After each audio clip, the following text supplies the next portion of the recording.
नमस्कार बंधुगण, आपण मानकु आम एमएनटेक ओडिया चैनल को स्वागत।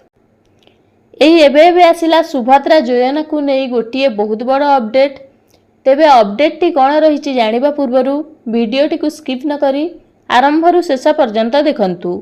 अपडेट टी कौन रही जानि परिबे। सुभद्रा टंका पाई महिला माने बहुत खुशी। सुभद्रा टंका देवार वर्षे परे टंका केमिति खर्च कले सरकार पचारिबे। वर्षक 2टी किस्ती रे सुभद्रा योजना रे प्राय कोटिए महिला को 10,000 टंका लेखाएं देइछंती सरकार। एही टंका को महिला माने केउठी ओ केमिति खर्च कले सर्वे करिवे। आगो को गाँ गाँ रे सर्वे करिवे कॉलेज पढ़ुआ छात्र छात्री। 22,000 महिला को भेटी तथ्य संग्रह करी सरकार को रिपोर्ट देवे। आगामी 2 सप्ताह धरी कॉलेज छात्र छात्री सारा राज्य रे अंगनवाड़ी केन्द्र गुड़ी करे सुभद्रा हिताधिकारी साक्षात्कार नेबे।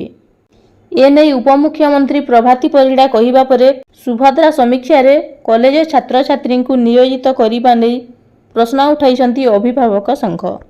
1 मास धरी सुभद्रा समीक्षा चलिबो।